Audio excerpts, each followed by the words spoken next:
I spent years giving her everything, but the day my daughter demanded my savings for her luxury condo, I finally chose myself.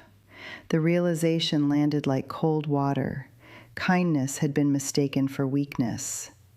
My name is Clara, and I am 64 years old. Before I share how they lost everything because of their own greed, let me know where you are watching from in the comments below. Hit like and subscribe if you believe toxic people always get the karma they deserve. But to understand how they ended up with absolutely nothing, we have to go back to the quiet life I was trying to keep together for so long. The house where this all began had little square footage, but a great deal of history. Framed school pictures on the hallway wall, a small kitchen that smelled like cinnamon at Christmas, the squeak in the front step that always told me the mail had arrived. It was modest. It was mine. And for decades, I treated it less like an asset and more like an obligation, an unspoken promise to keep my child afloat. I thought that promise was love. I thought it was duty. I did not yet understand that a promise to stop was also an act of love. So sit back, breathe in, and if you're watching from your favorite chair on a Friday night like I used to do, imagine the sound of the ocean coming alive at dawn. This is the story of a woman who finally learned how to protect her heart without theatrics, only through the quiet act of letting go. I remember the early years when being her mother meant sleepless nights and small triumphs. Megan, that's my daughter's name, was born in August, stubborn and bright-eyed, always asking why the sky was blue and why we couldn't have more candy. I worked 2 jobs through their school years, saving for college with the same meticulous attention I used to balance the household checkbook. I put every bonus, every overtime dollar into an account marked Megan in my mind, if not on the ledger. Sometimes it felt like saving for a vessel I would never quite step into, an investment that would pay dividends in grandchildren and gratitude. But gratitude, I learned later, is not the currency some people value most. When Megan's first apartment lease came due, her credit score was thin. She had student loans that ate at her monthly checks and a string of little emergencies. A broken transmission, a court fee from a parking ticket in a college town that made the gap between paycheck and need feel bottomless. So I began cosigning. I told myself I was giving her a chance, that a parent's job is to lift, to steady, to be the scaffolding while your child builds their life. I lent money, paid late fees, covered down payments, and yes, I stayed in a job I loved, but could have left years earlier because the paycheck still meant bailouts if necessary. It was not dramatic at first. The disrespect arrived in tiny increments. She would text me at midnight, "Can you send some money?" And I would spring into action as if I had been trained. I would come over to help her move a couch, and she would assume I would do it alone while she directed. She would make plans without me, announce trips and purchases as though those decisions required no input from the person who had been underwriting the lifestyle. Family dinners dwindled to quick visits. Calls were brief and utilitarian. When I complained about a sore knee, she suggested ibuprofen and kept scrolling. When she needed a favor, the tone was always transactional, never tender. There were also the big sacrifices. I watched a lowering balance in my retirement account and didn't think to mourn it. Years of overtime became the invisible scaffolding around her life. I drove across town to sign loan documents, talked to bankers, and went to meetings so she could keep a place of her own. I was proud in a quiet, self-sacrificing way, proud to be the person everyone could count on. I told myself my sacrifice was noble. I told myself family came first. In my mind, keeping her afloat was simply what loving a child looked like at my age. But over time, the steady taking eroded something inside me. The subtle erasures, being assumed available, being the first call for money but the last for company, introduced a dull ache, like a thin leak in a roof you keep patching. You learn to ignore the drip until it's flooding the living room. I tried to be patient. I tried to teach responsibility through example.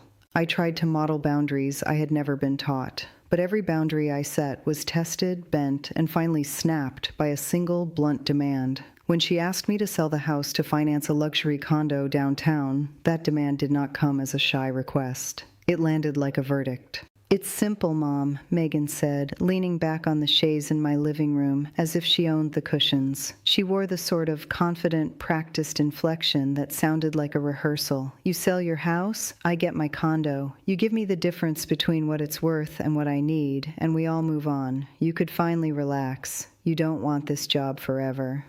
There it was. The presumption, the entitlement, the ease with which she treated my life savings as an ATM. I remember the way her eyes didn't see the stitching on my hands or the small scar on my wrist from a kitchen knife years ago. They saw numbers, 10,000 here, 20,000 there, like decimal points on a spreadsheet. "That's not how it works, Megan," I said. I tried to keep my voice steady, but the world contracted to the space between us. "I worked for this house. I don't have to sell it because you want downtown living." She laughed, a short, clipped sound with no humor. "Mom, come on, you always help. You've already paid for my car down payment and my tuition. What's wrong with helping me with this? It's an investment. A condo is way more stable than your old house." Stable. It was the magic word she used when she wanted to disinfect a demand. She made me feel like I was being short-sighted, like I was refusing adulthood itself. Her tone had the confidence of someone who had not experienced true hardship. The bright arrogance of a person who expects the universe to be rearranged around their wishes. "But I'm not your bank, Megan," I said, unable to hide the hurt. "You've never been able to keep a budget. The condo is on credit and your score—" "Credit scores change, Mom," she interrupted. "People can improve. I have a job. I have plans. You don't understand metropolitan real estate. This is the opportunity of a lifetime. I shouldn't have to live in a cramped place just because you're sentimental about a roof and a porch." She wasn't asking. She was demanding. She made a genteel, civilized ultimatum, emotional blackmail wrapped in the velvet of opportunity. I had spent so many years bending to the will of another person who had loved me in her own way that the word no tasted foreign. But for the first time in decades, I felt something like clarity, the realization that my own life had been diminished under the weight of enabling. I tried to reason with her. "We can talk a plan. We can." "No," she said almost kindly. "We don't talk. We decide. I need the cash within 3 months. You can sell the house, take a smaller place, and help launch me. You promised you would be there for me. This is you being there." She walked to the door like she owned the hallway. Before she left, she turned and said, with that soft, cutting arrogance, "Frankly, Mom, if you won't do this for me, maybe you're not the mom I thought you were." It was a dagger wrapped in a compliment. She weaponized my role as a mother against me. I felt the old ache of years of quiet erasures, so many times when I had been second in my own life. That night I sat at the kitchen table, the house whispering around me, and I let the silence finally speak. I could have begged. I could have arranged another loan, taken out equity, done the usual things I had done to keep Megan afloat. But the thought of selling the only home I had saved into my old age to finance a luxury I would never enjoy made something inside me harden. The line between being a loving mother and being taken for granted could be crossed in a heartbeat. That night, instead of panicking, I planned. There was no dramatic confrontation. I did not sweep into her life with a manifesto. I simply stopped being available in the way she had come to expect. I boxed up old photos in the evenings, one stack at a time. I called the realtor I'd known for years and asked what my house was really worth, not what she'd thought I should get if I was selling. The day I put the for sale sign up in my yard, Megan called. "Mom, you're really going to sell?" "Yes," I said. "I'm ready for a different life." There was a pause, and then her voice sharpened. "So you're doing this without helping me? After everything? I can't believe you do this." "I can't be your permanent safety net, Megan," I said. "I gave you what I could. I taught you everything I know about being a decent, honest person. I can't keep funding choices you don't want to own." She told me I was selfish. She accused me of betrayal. She tried to guilt me in the same old ways. When I have kids, how will you even... Her ending trailed into an insinuation that she had some higher moral claim to my future. I listened. As the conversation ended, I felt the old friction melt into an unfamiliar peace. The decision to protect myself was its own relief.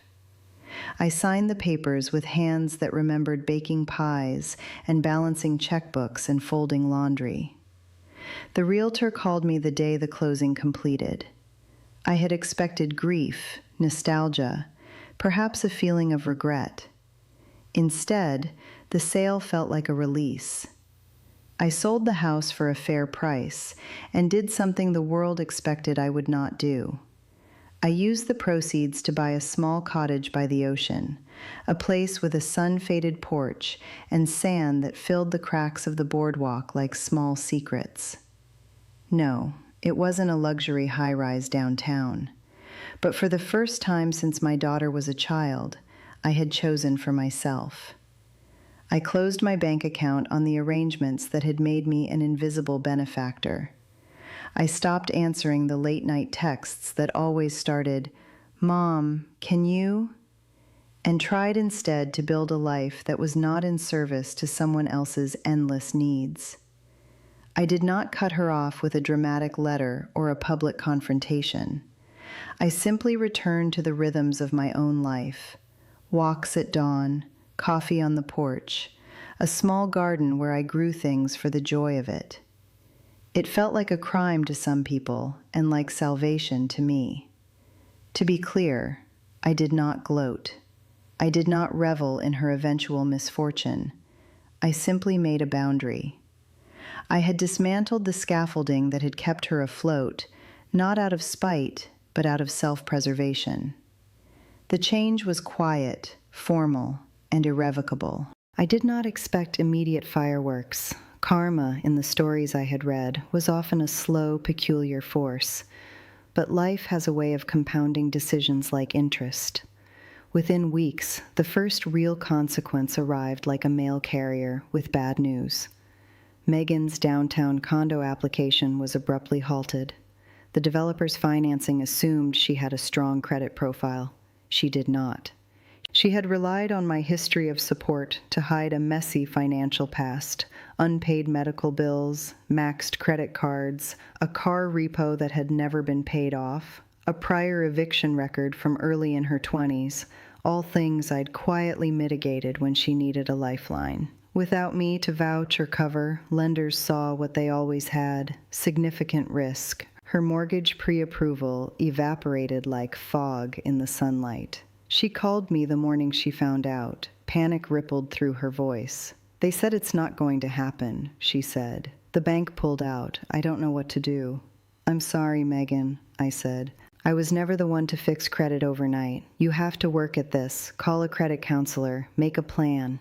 "But you promised," she began, expecting the old safety net. I had no intention of rebuilding it. Instead, I offered compassion, not cash.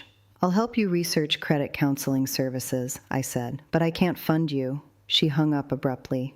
I could hear her sobs, even though she had not meant me to. It was not a sound of discovery, so much as a sound of collision.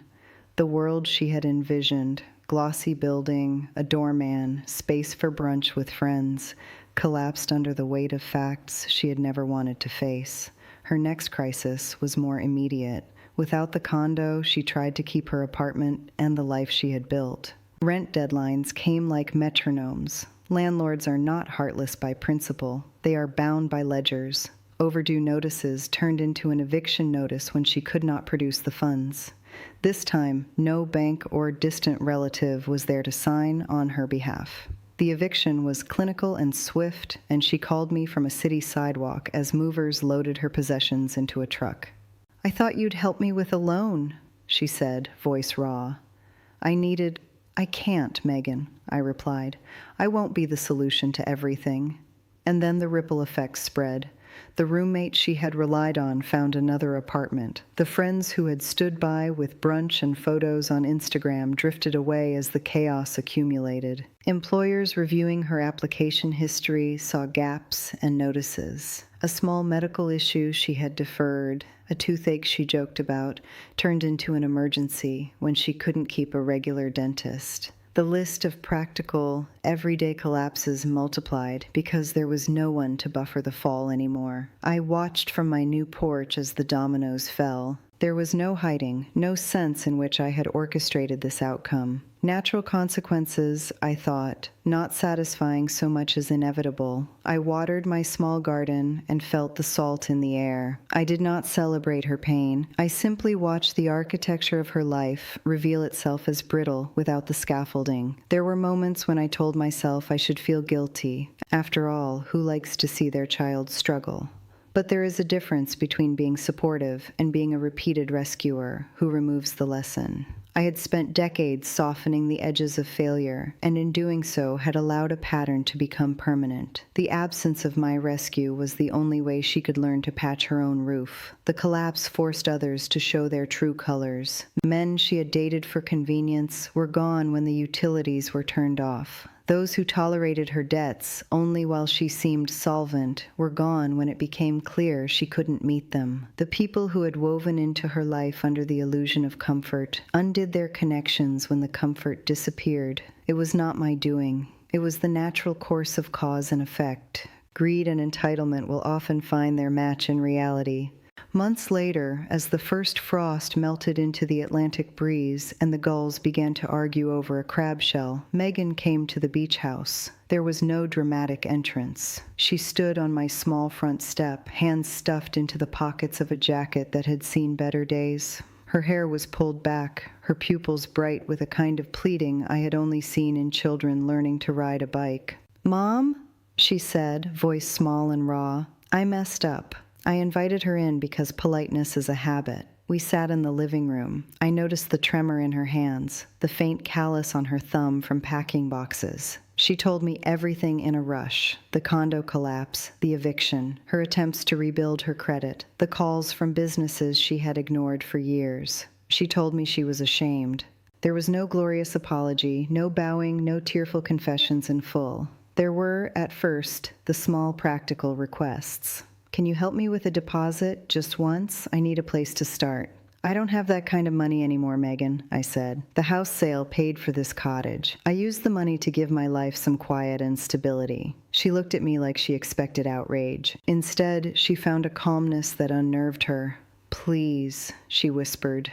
I thought of all the times I had let her cross my boundaries, the times I'd patched things and bailed her out. I thought of the life I'd built in afternoons between work and care. I had not closed my heart to her. I had closed the line that allowed enmeshment. "I won't hand you money to repeat the same mistakes," I told her. "I can help you in ways that build independence. I will help you find a job that reports income consistently. I will help you call a credit counselor. I will teach you how to budget. I will not give you money to cover debts you refuse to own."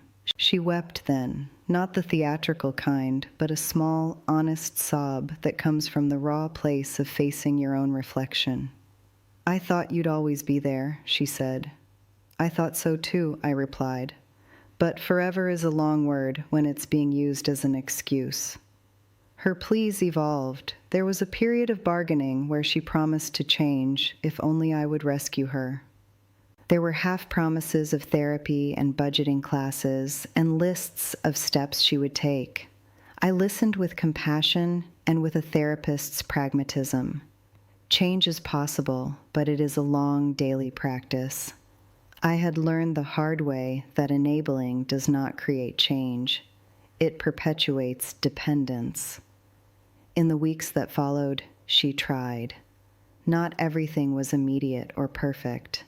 She missed appointments. She relapsed into old spending habits. There were angry nights where she blamed me for being cold, for choosing my peace over her crisis. But there were also small victories: a month where she paid 2 bills on time, a job interview that actually led to work, the first week she slept through the night without calling me 3 times. I still kept my distance. When she asked that first winter if she could stay with me for a few days while she got back on her feet, I said yes, with boundaries. 2 weeks was the limit. Chores were shared. Rent was expected in the form of a contribution to groceries. It was not punishment. It was not cruelty. It was an attempt to model the adult life she had been dodging. And all the while, my own life stitched itself back together in new ways. I learned the sound of the tide at dawn. I found a book club at the community center that met on Thursdays and included women who had their own unwritten scars. I learned to bake bread again without thinking of how it would feed someone else's emotional debt. I repaired friendships that had atrophied under the weight of my caretaking and made new ones with neighbors who loved sunrise walks as much as I did. One morning, as I walked the shoreline with sea foam feathering my shoes, Megan met me with a paper bag and a hesitant smile. Inside was a small, imperfect loaf she had learned to make. Her hands were rough, and her eyes had a steadiness I hadn't seen in years. "Thanks for the chance," she said simply. I accepted the bread. I accepted her attempt at restitution, but I did not concede my hard-won peace for her convenience. Sometimes healing means holding someone accountable while still offering them a place to stand.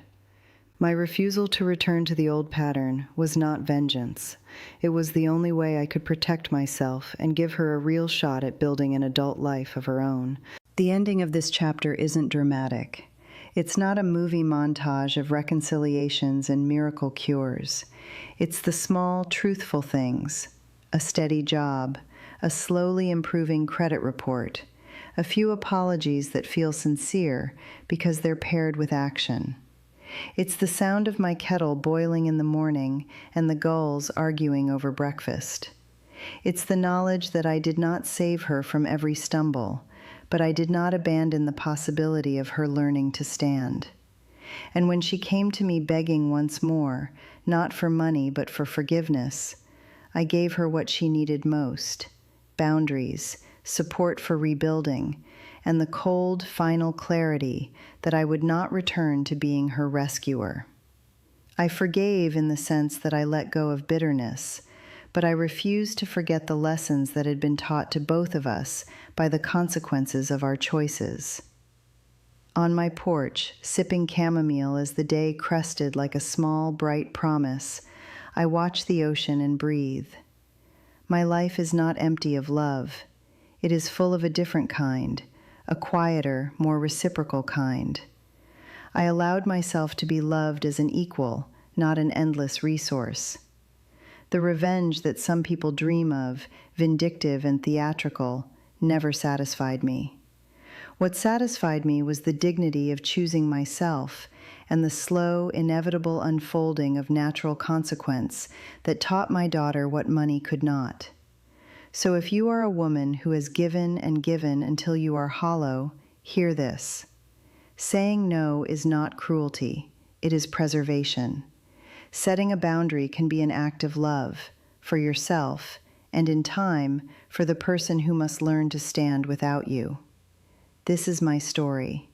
The peaceful mornings on a sand-swept shore, the quiet dignity of a cottage that holds my laughter and my silence equally, and the knowledge that sometimes the most powerful thing we can do for the people we love is to stop being their escape hatch.